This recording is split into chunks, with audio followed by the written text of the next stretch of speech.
Please prepare yourself. I have terrible news. You do? The world is going to end.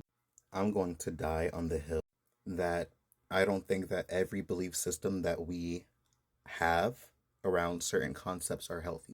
I don't think it's healthy to, as a human being, have like this imaginary timer where nobody knows for certain when this event is supposed to happen. And it's supposed to be like this colossal event in which the world is basically ending and people are going to be sent to heaven, hell. It's like this whole big spiel, right? I don't think that it's healthy to have a concept like that looming over your mind as you're going through your everyday life, much less to then have other people then hype it up that it's going to happen to a point where I've seen people crying, like whole tears crying in fear about the world ending.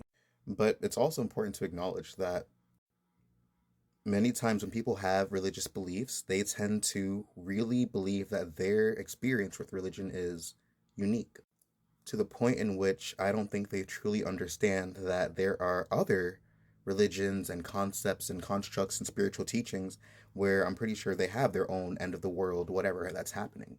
And I say this to say that sometimes we get so wrapped up in one perspective, one viewpoint, one experience that we fail to even consider that we aren't really even concerned about other individuals, raptures or end of the worlds or whatever else. And I think it becomes very easy to and I think it's a little easier to get caught up in the fear of things than to take a step back and then assess the broader scope of things.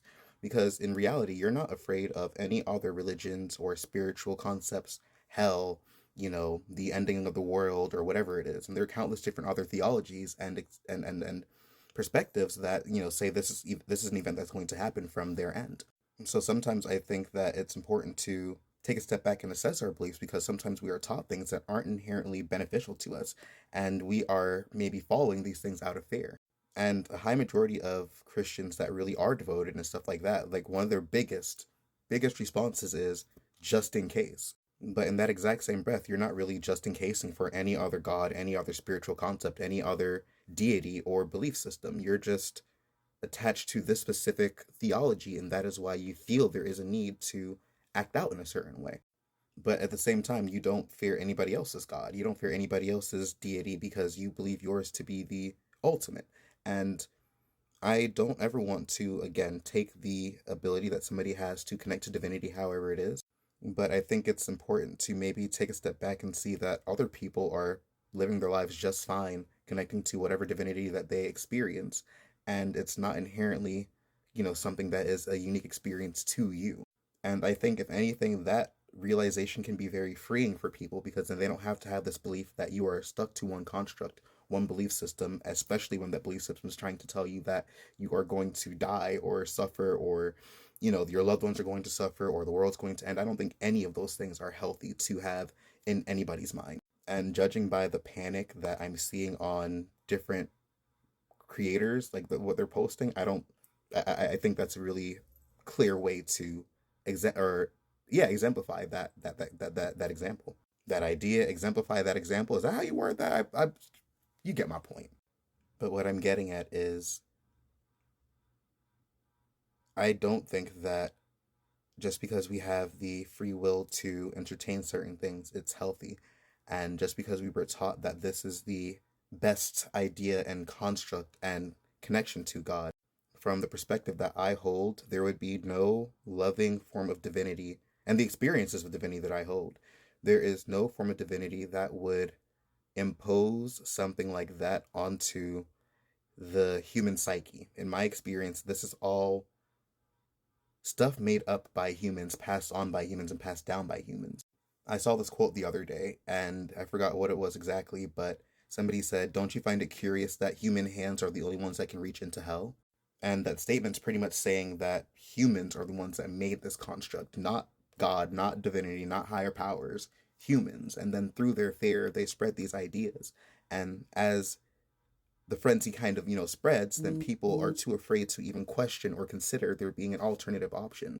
But again, you're not afraid of going to hell in any other of the countless religions that are existing. So I wouldn't really, it's very paradoxical to be afraid of your hell when you don't care about anybody else's hell.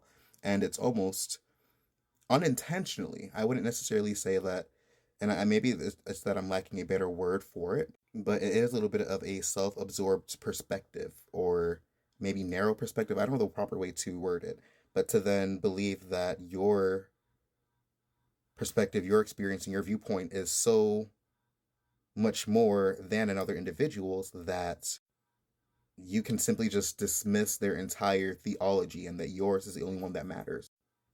Like, I guess the best thing that I'm trying to say is, and Uncle Iroh said this. I'm probably gonna make another video with quoting that or stitching that conversation he had when he was teaching Aang about the four elements. But he was basically stating that all the elements have their purpose. All the elements have their need and function. But when we tend to look to one element alone for knowledge or wisdom or for experience, then it can become very rigid, those teachings. And that instead it's good to draw inspiration and knowledge from multiple sources. And that is what keeps things in balance. And I think Avatar is a really good way of showing that because different bending styles were able, like a firebender could take moves inspired by a waterbender and so on and so forth across the board. It's the energy of, or the concept of, just because I might be taught or raised into one construct, it doesn't necessarily mean that I cannot gain knowledge outside of that. And to only seek knowledge from one source will stifle your ability to grow or experience anything past. If there are truths outside of the Bible or religion that are deeper, then if you believe the Bible is the only truth to be experienced, you will never really experience greater than that because you are yourself limiting your ability to connect to divinity outside of that framework. And there comes the fear of people thinking that any other construct of divinity is a demon or the devil or the adversary or negative. But I think we then get very mixed up with that because in that exact same breath, we acknowledge that Jesus sat with different people of different faiths and connected to them. So I think it's really important to acknowledge that other people have their connections to divinity and it's not always held within the ideas that you guys might. And it's not always the healthiest thing to have belief systems that teach you to fear certain things versus to seek deeper understandings to the point where you would eradicate fear. And I can say with confidence that for the most part, I really don't have a fear of death the way that I used to, especially once I started tapping into different spiritual experiences and witnessing and experiencing the things that I have. Like I have no fear of, like, definitely not the rapture, and not exactly death. I have more of a fear of reincarnating and forgetting all the things that I've learned, but actual fear of death does not really exist in me. I'm more afraid of dying and not having conscious control of where my next experience is, or being stuck back to another physical experience when I know there are other places and other realities that we can traverse through. But I digress.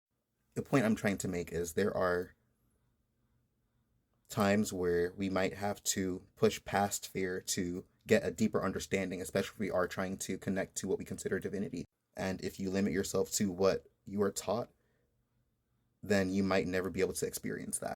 And again, most people have their response being, just in case, just in case. But, there could be a just in case that you're wrong, and you never consider that for a moment.